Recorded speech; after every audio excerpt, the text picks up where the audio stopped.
Welcome, everyone, to the Irrigation Contractor Club podcast. My name is Pete, and I'm your host. And today we're joined by Robert Good. Robert, why don't you go ahead and introduce yourself and give us a bit of your background and what it is that you're working on now?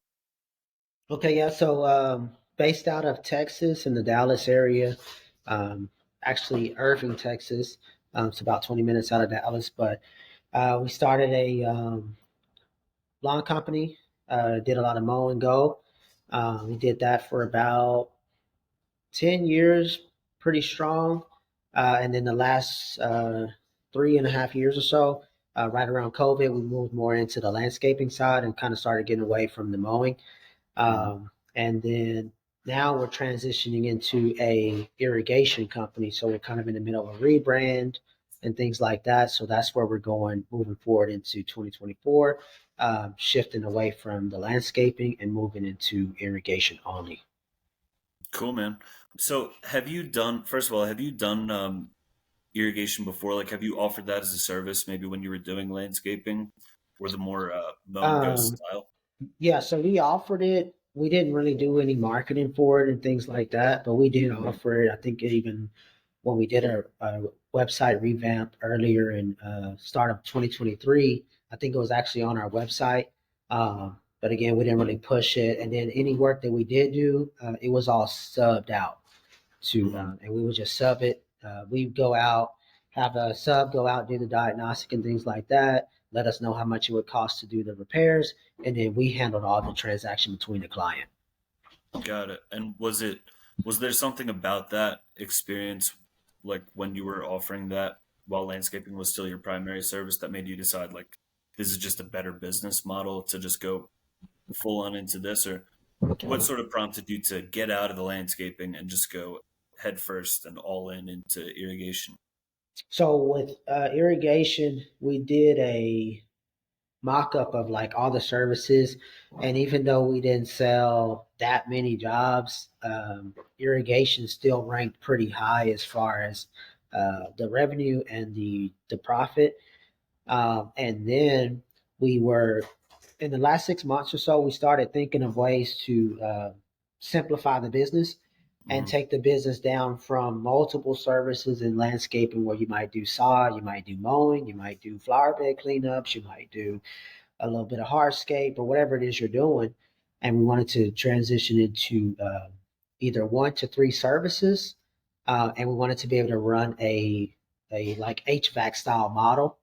Hmm. And so we did a market analysis, and as far as like the urban or Dallas Metroplex, irrigation repair popped up a lot.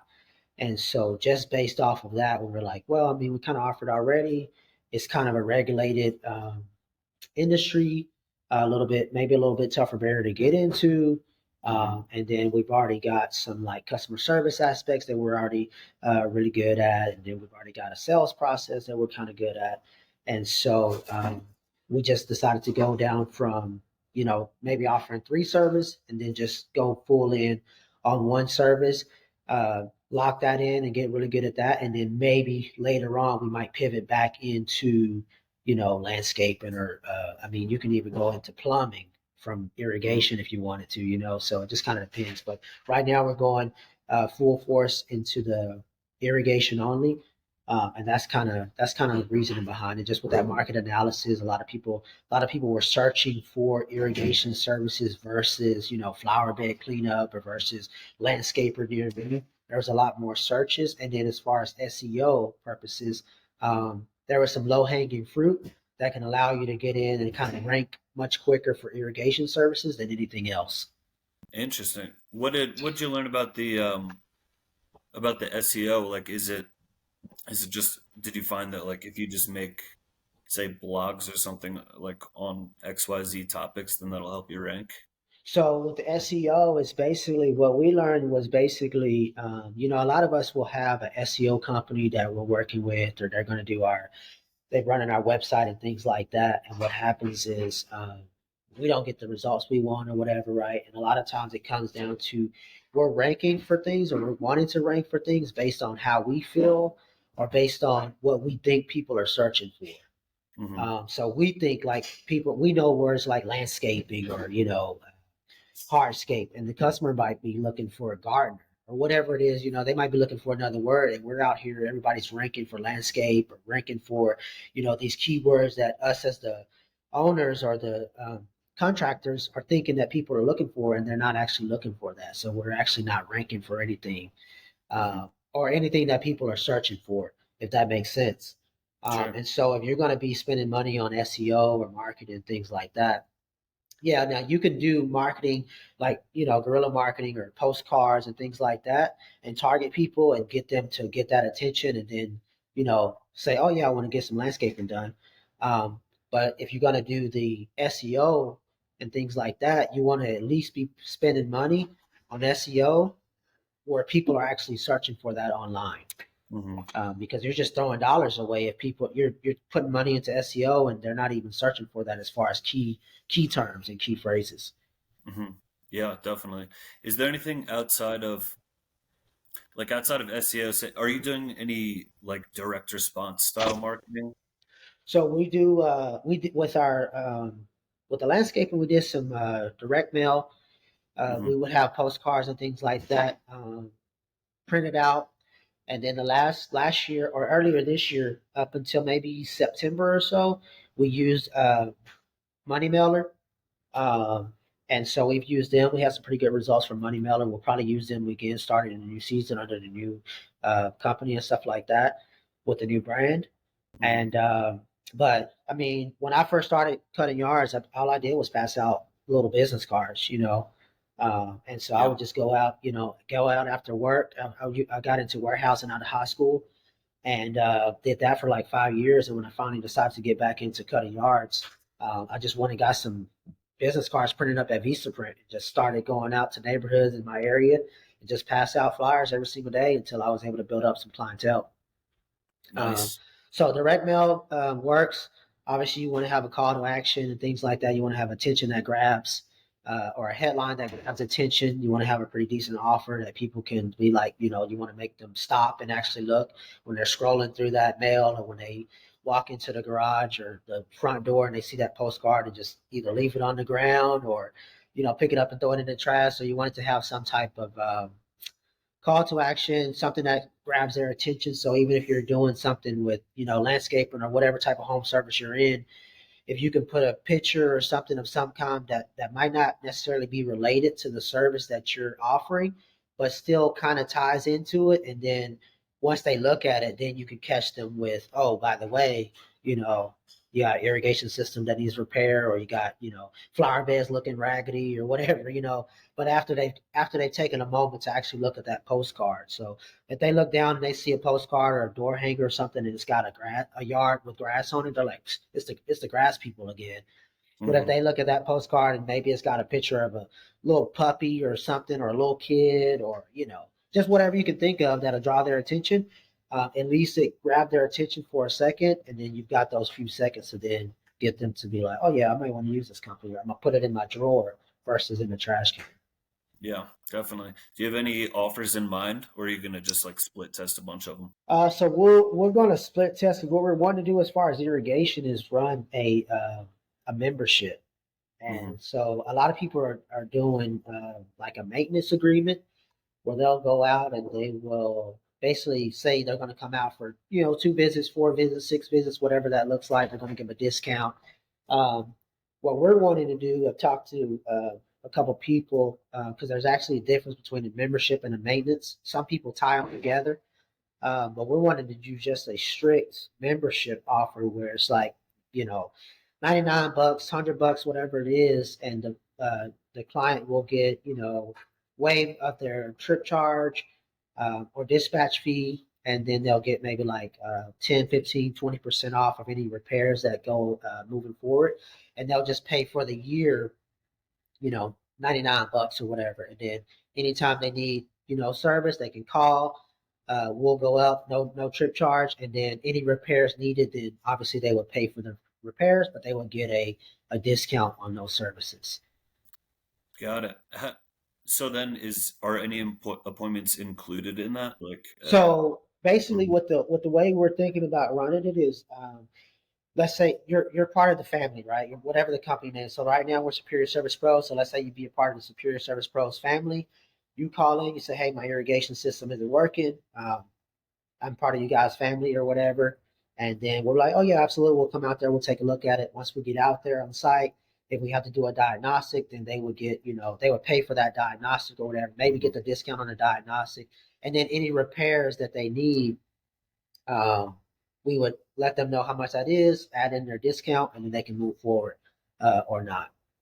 Mhm. Got it. Got it. Cool. Versus the maintenance agreement where it's like we're going to guarantee that we're going to come out, we're going to do a Mhm. tune up, or we're going to do a diagnostic or whatever. So you're actually tying in labor into that maintenance agreement. So when you do that, that agreement has to be more expensive versus just a cheap in the door, a couple bucks a month, $100 for the year, and you'll just be a part of our family. And as part of our family, you'll automatically get discounts and you'll automatically get no trip charge and things like that. Yeah, that seems like a great way to just like protect your customer base as well. Hmm. Hmm.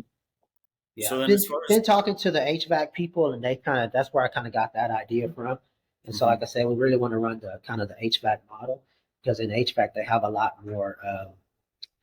They got policies, procedures, they've got structures, they've got a price book, they've got all these things that Mhm. are that a lot like landscapers we don't necessarily have. Maybe in irrigation we don't necessarily have it. Manuals, processes, procedures, things like that. You can build those things out on your own, but they've kind of got like best practice groups and things like Mhm. that. So you can get into one of those, or just go to a seminar, or just read books, or talk to some people that are already doing it. You can just kind of pick and choose and cherry pick the things that you can bring out of their industry into yours because HVAC, plumbing, electrical, like you can go to a seminar and then you're going to walk into a room where like the small companies are doing 5 million, right? Big Mhm. companies are doing 100 million plus, 50 million, and so in landscaping, you might have one company in an area that's hitting 10 or 20 million, versus you can have two, three, four, five companies doing in HVAC all over 10, 20, 30 million. Yeah, yeah, they're definitely leading the pack in terms of Yeah. ground service. It seems like irrigation's sort of heading in that direction, but it's pretty far off at this point. Yeah. Who in HVAC or even outside of that, what resources are you using that you're learning all this stuff from? Like maybe it's books, podcasts, websites. So I like Tommy Mello. He's got the Home Service Expert podcast. Hmm. Read his book a few years ago. Found out about him a few years ago. We went to a seminar in New Jersey. I think it was like the end of 2019. It was CEO Warrior, and they're like kind of a best practice, kind of a coaching program, consulting, and things like that. Hmm. And then as another podcast would be there's a couple podcasts as far as HVAC. One's called, I think I got a note here. One's called HVAC. Oh no, it's called Waste No Day. Waste No Day podcast. Then you got Tommy's podcast, Home Service Expert. Um, Close It Now. Sam Wakefield has a pretty good um, podcast now.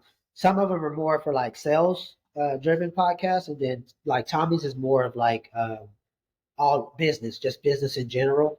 Hmm. And then Waste No Day is kind of more sales, but they bring on some good guests. They have good conversations, kind of give you some good ideas.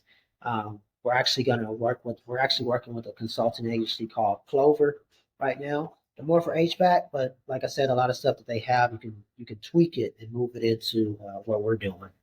Hmm. Yeah, definitely. Let's talk about goals. Where do you see yourself, or where at least do you hope to be in, say, 1, 5, 10 years?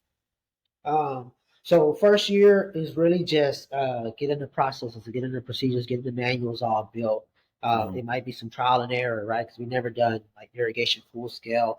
We went to a subcontracting model, which we liked a lot, and now Hmm. we're kind of with this new venture is basically bringing everybody back in house. Hmm. So we want to hire a licensed irrigator. We're currently taking we took the irrigator class last week, and we'll get I got to do some studying and all that good stuff because it can be tough. Hmm. And then we'll take that test. Hopefully, we can pass it. If not, we'll try again. But we want to have at least an irrigator on staff that has the knowledge. the skills. They can actually go out and sell in the home, do the diagnostic and things like that. And then just building out a sales process, just strictly focused on um, irrigation, building out our CSR, the way they answer the calls. It won't change much from the landscaping, but it'll just be more direct to that one service. Um, and then ultimately the goal is to hit, the first million fairly quickly. Within 5 years, we'd like to be anywhere between 5 and 10 million, and then past that, it's just either it's going to be a lifestyle business or maybe an exit. Hmm. Yeah, no doubt. What I forgot to ask, is this primarily service work, or are you also going to offer installs as well?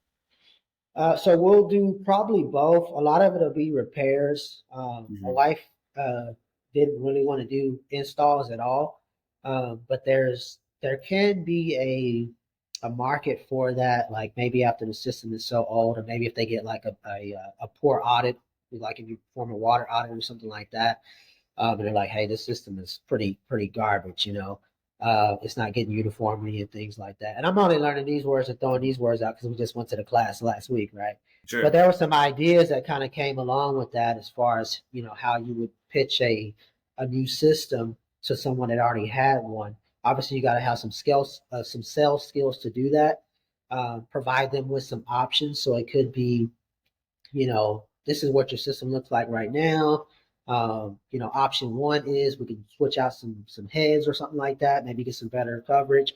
Option two is, uh, we might do some heads and then this thing, and then option three would be you could actually rip out this system that you have here and install a new one to have just a good system from a great design to start with. Hmm. So we definitely want to offer options, but a lot of the marketing will be structured because the SEO will be structured to focus on irrigation repairs versus installation. But if someone calls, if they don't have a system, we definitely want to be able to design one and put one in for them. And then if somebody has a system that's just too far gone, we definitely want to be able to design it and give them an option to replace it as well. Yeah, no doubt. That's I think that's Joe Crisara's thing is he offers like 6 or 10 options at every sales Yeah. call. Uncle Joe, we're gonna do three, Yeah, yeah. but six is kind of steep, but we want to do three for sure. We're using we just got on with House Call Pro. They have options available within House Call Pro that we Hmm. want to use. They also have like a finance option that's already kind of in their system. We offer finance on the landscape side, but it was just through Enhancify. So that was like a third party. And then we didn't offer any options on the landscaping side. And Hmm. so looking back, I'm kind of like, man, we should have been offering options. I kind of always wanted to do it, but we never really got that dialed in. And Tommy Mello always says if you're not offering options, you're only doing ultimatums. So Mm. that kind of starts to hit, and like, man, we got to figure out a way to offer these options. But landscaping is a little bit different. But like with the irrigation, because you're dealing with, it's like one tag, the same as like an HVAC model. So you almost just sit the HVAC model on top of irrigation and see what you could do with it. Hmm. Yeah, no doubt. There's all kinds of like creative upsells and different options and ways to Hmm. kind of like move the ticket around. Yeah, yeah. So it's So, just about those options, man. And you can just give them away to, you really want to educate the customer, right? It's not here to do like a hard sell or anything like that. Obviously, you know how to handle objections and things like that, but it's more like they talked about in the class was, as an irrigator, your job is to manage and conserve water, right? Save time, money, and water. And so I feel like personally, just after the class, I feel like that's something that you can. It's almost like it gives you like a purpose, right? And it's like a purpose. Like our job is to, manage, conserve water, and you can almost see yourself building a team just around that purpose, right? Like how much water is wasted, every year. And we can't say like I got a big tub, right? I'm gonna waste all the water I want in that because I want to soak.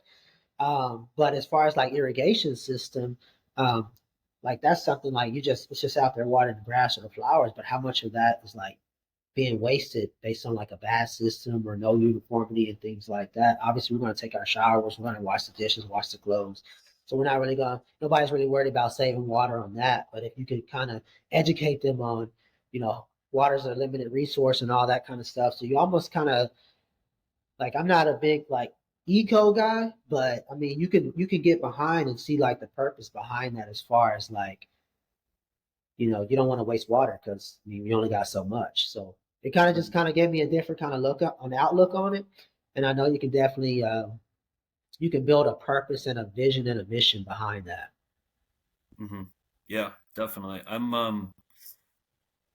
I'm in Colorado, so the systems are on like seasonally, and you can see like, I mean, I've seen water bills where it'll double Yeah. when once we're in season. So there's a real palpable effect of Hmm. all of this water that's being used on irrigation systems, especially when they're not like really optimized and dialed in, or just like a couple little leaks Yeah. here and there makes a big difference. And we don't think about that, right? The water's running. It looks like it's covering the yard. Nobody's thinking about, the runoff or like we don't even need to water that many times a day or whatever we're doing, right? It just turns on automatically. Somebody set it up for us, and we just kind of leave it and not really Hmm. realizing how much we're spending extra on our water bill.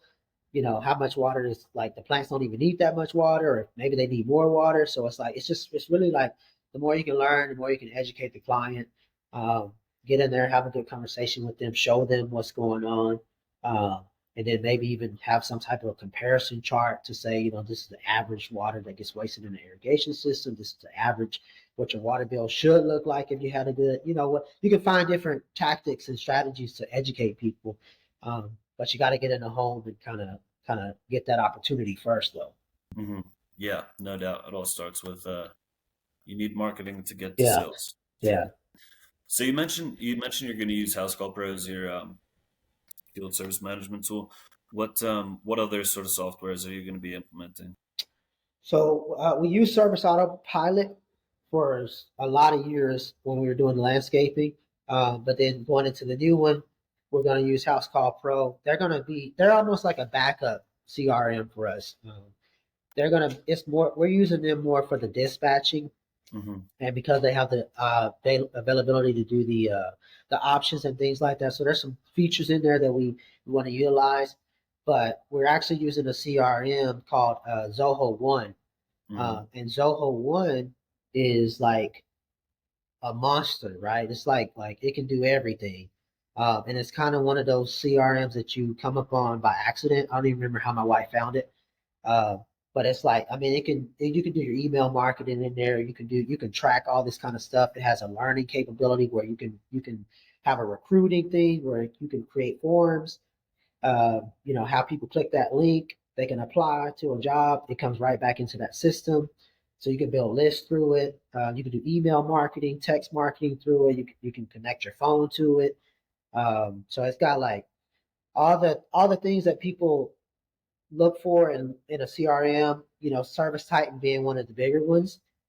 I've never been able to get on Service Titan, but I think honestly, if people could like figure out how to use Zoho, because it is kind of a difficult system.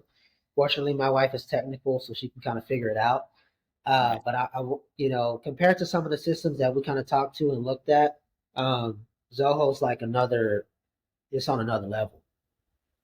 Yeah, that's So yeah, if super robust, huh? Yeah, yeah, super. Like, I mean, it's got like all the tracking things that you can think of. Like, you can link it to all these different things. It'll track it. Like all your KPIs can be linked inside of Zoho. It's like it's got like it's more. I think more people like in the home services won't really look at it or like it because it's more like if you're like a tech company or something, or maybe like a marketing firm, like even a marketing company that we're going to be using, they use Zoho. Hmm. And so when they first found out we were using Zoho, they were all excited about it. Like, oh, we never found anybody that ever used Zoho before. But it's got a chat inside of it. So we originally I started hearing about Slack a lot, right? And so Slack was what kind of led me down the rabbit hole. So we got on Slack for a little bit, and then ultimately that ended up into Zoho because it has its own like chat feature. Mm-hmm. And then inside of there, you can we could do this call inside of Zoho. Mm-hmm. Um, it's like, it's got its own Zoom type of format. They all have their own different names, but it's all like, you know, everything we're doing outside and all these other different platforms, they have some type of feature inside of Zoho. They also have a dispatch thing, but it's separate. They haven't tied it all the way into to one unit. And then it was just kind of like a little iffy. So we just decided to go with House Call Pro. We looked at Jobber and some other ones, but just for what we were doing, House Call Pro seemed to be the best fit for us right now. But I mean, a lot of the platforms are good, especially if you're kind of just starting out, and you just need something for scheduling. So you want to get off pen and paper, Mm-hmm. and things like that. But as you kind of start to build out and kind of understand what it is you're looking for, you can get more into a little bit more in depth and things like that. But you want to automate everything if possible, as far as your text messages and the way you communicate with your customers, the way you follow up with customers, all that. You want to try to automate as much of that as possible, because we had a system where we would text a client, after before we come to their property. um, we want to text them, let them know, like who's the tech coming out to the house. We want to send them a before and after, of something that they were looking for similar. We want to send. It was literally like 5 or 6 text messages plus an email, Mm-hmm. and so your CSR is sitting there like, man, this is a lot of stuff I gotta send out. But if you can automate that, and then they only have to focus on the customer service aspect of it, it makes it that much easier for them. Mm-hmm. Yeah, no doubt. House call is definitely good for the automated texts. Mm-hmm. And is it Zoho that you'll use for the other like automations in terms of communications with Yeah. customers? So we'll use all of Zoho to do all the communication with the customers, because they can track them. Like, this, if a client comes in through Facebook, this trigger hits, and this is the Mm-hmm. response. If they come in through, a phone call, this needs to happen. If we put them in a project pipeline, all these steps need to happen. It might be 5, 6, 7, 8, 9, 10 steps that need to happen. Zoho will do a lot of that stuff automatically, and then the CSR just kind of is able to focus on the phones, the level of service, selling the membership and things like that. Yeah, for sure. One thing that I wanted to touch on because I find this interesting and like unique about your situation is that so you work with your wife and you have for a while it sounds like. Yes. So most people it seems like or at least a lot of business owners have had like a really bad experience with partnerships. Obviously this is a really unique one, but a business partnership is sort of its own thing even in your situation. So what would you say are the keys to a successful business partnership? Where did most people go wrong? So in our case, we're married, so we're kind of stuck together. Hmm. We definitely, we're definitely two different people, right? So we don't think a lot on the same things at all sometimes. But just as in a partnership overall, though, you want to have some form of, like a structure. Like, this is your role, this is my role. If one of you guys is a visionary and one of you is an implementer, like, stay in your lane. Right? I'm gonna come over here. Hmm. I'm gonna get the vision. I'm gonna pass it to you. You take the ball, you run, you go implement it. Hmm. Um, so I mean, honestly, if you're working with somebody like that's not your wife or something like that, you might even want to get a CPA involved, a lawyer involved. That way, you can write up some form of contract. That way, either one partner can be bought out if something's not working right, or they're not doing their part, or even kicked out in some instances, right? So it just kind of depends on, like, I know a lot of people, we want to become a partner with a friend and stuff like that, and want to do a handshake deal and things like that. But at the end of the day, as that company grows, somebody might not want to grow with it, or somebody might not want to, they might want to sit back and put their feet up while the other person is working. And so you got to kind of see all those different things that might come up in the future, and try to, like, mitigate that, going forward. Like, maybe this, we're not saying it's gonna happen, like, but if it did happen, Hmm. what should we do in that situation? And write that down, That way, and have both parties sign it. Have a lawyer look over it or whatever. Have your CPA look over it and things like that. That way, if that does happen in the future, you guys both wrote it, you both signed it, and there's it's locked in. There's no confusion about it. Hmm. And then you just want to kind of depend on, like I say, somebody's going to be a visionary, somebody's going to be an implementer. Um, use those to your advantages. Sometimes you want to educate. Like one of you might be like the reader, and one of you might just be like, I'm just going to put my head down and grind. And you could be telling the other person like, hey, we got to do this, or hey, we got to check out this, and they're not really hearing it because it's almost like it's coming from you, right? It's like you gotta like, hey, let's go to this seminar Hmm. so we can both sit in here, and these people are basically going to say exactly what I've been telling you, and then they hear it from the seminar, and it's like, oh wait, that makes sense. Now we can do it, right? So a lot of times you got to focus on what your end goal is, and as long as it's moving us towards the end goal, um, then let's just go in that direction. If it's moving us away from the end goal, then we got to figure something out. So in our case, me and my wife actually we just built our house last year, and so my wife is that person that's very organized. Like we found all the contractors ourselves. When I say we, I mean her. Um, and so she wrote up the little contracts for them, had them sign it, all this stuff, right? And I'm just standing back, kind of looking. I'm like, man, there's no way I would have did this, right? Hmm. And I was telling my kids, it's like if I could go back in stages, it's like there's all these different stages where I can see, and it's like you realize, 2 or 3 years later, like man, if I had just done that, or if I had realized that much sooner, how much further ahead would we be versus bumping heads or fighting about this or thinking different ways? It's like if it's going towards your end goal, like if you're the visionary, you're that person that's the more chill person, not as organized, not as much of an implementer, but you need to guide the implementer.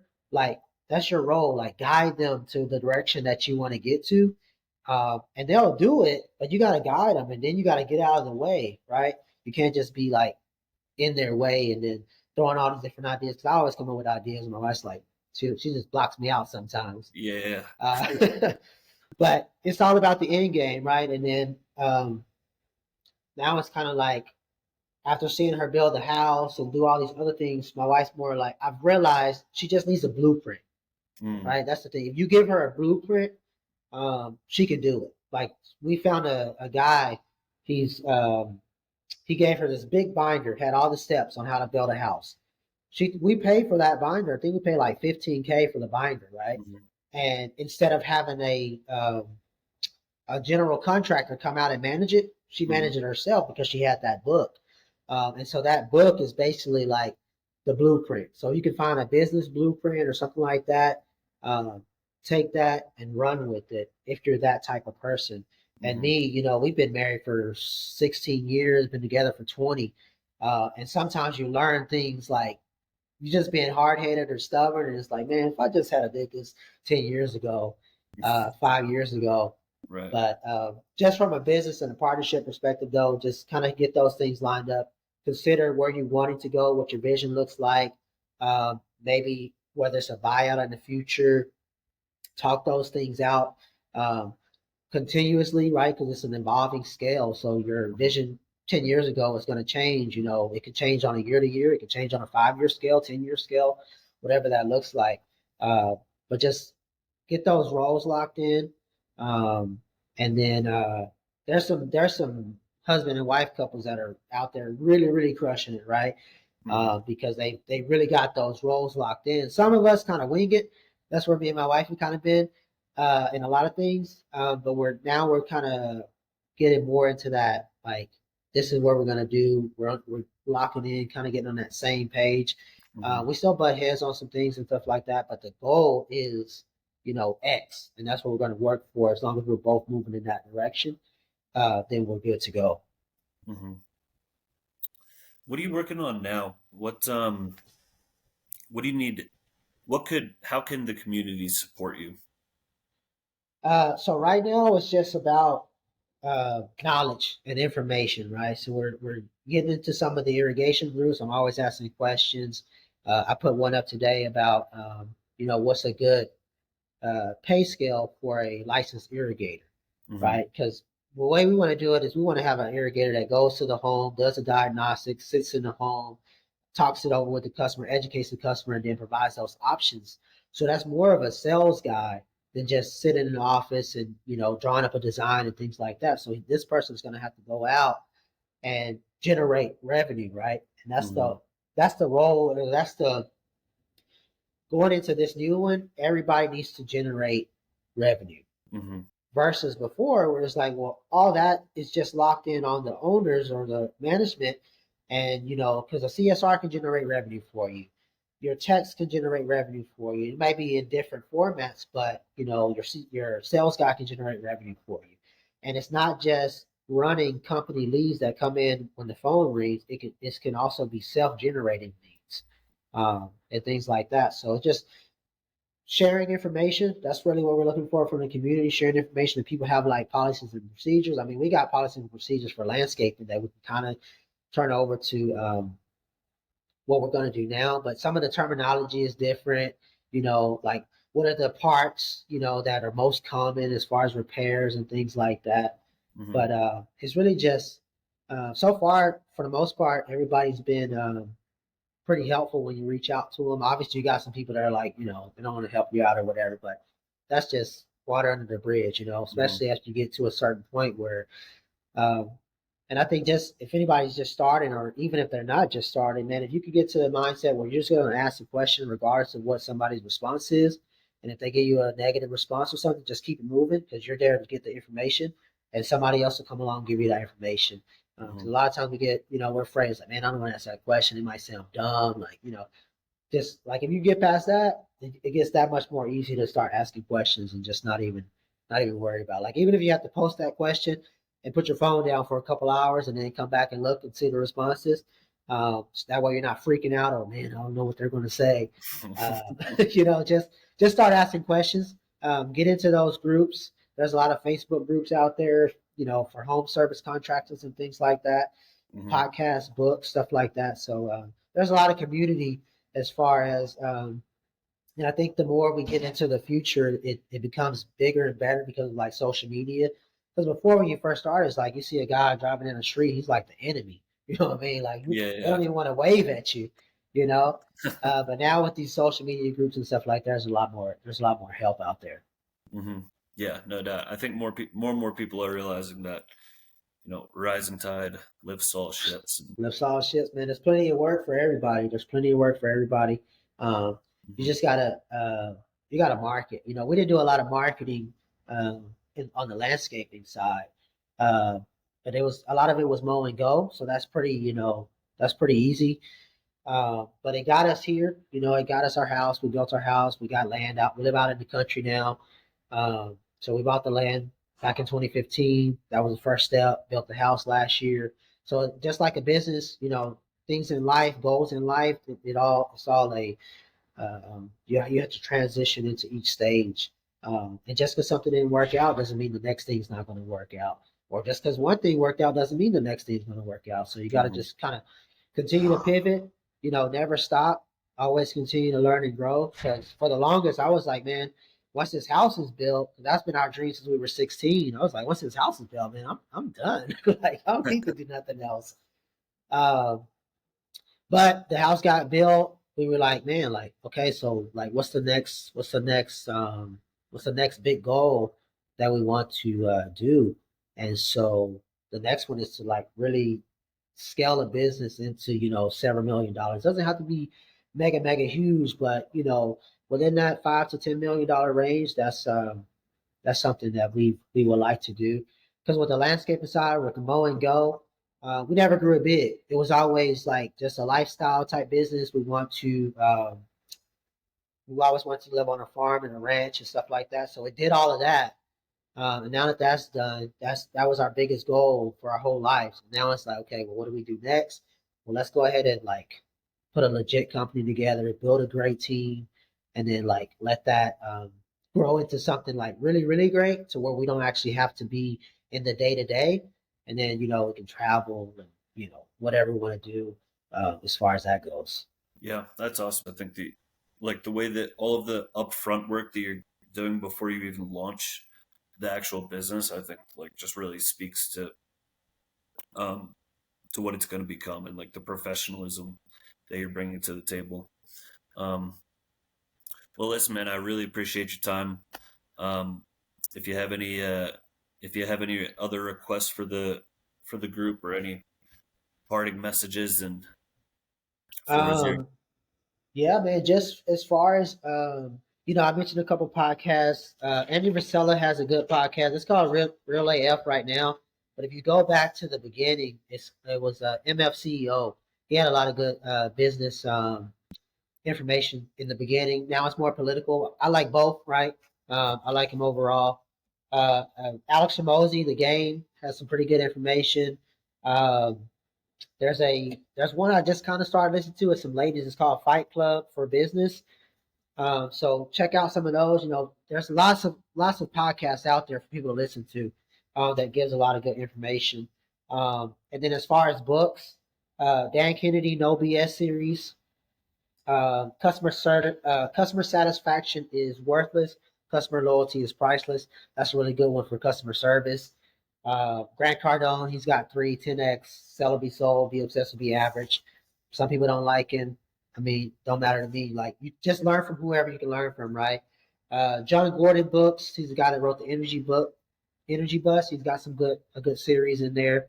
Uh, Tommy Mello has a book, Home Service Millionaire. Go for No. I think the lady's name is Andrea Waltz.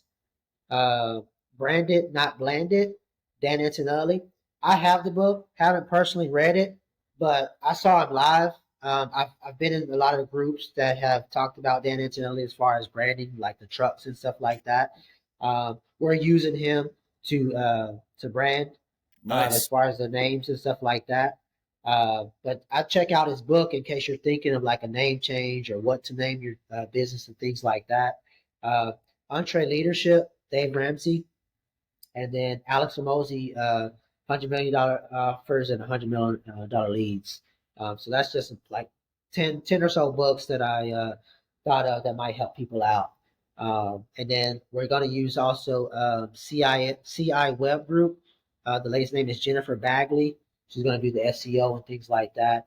When it comes to SEO, like in marketing that you're paying for, like, we don't know what we don't know, right? So just like, you got to ask good questions. Sometimes get with people that are outside of the industry.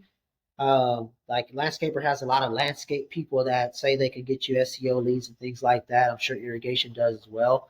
But if you could, like CI Web manages a lot of HVAC companies and things like that, so they're already utilizing different strategies and tactics, and they give you a lot of information that can like help. So just ask questions.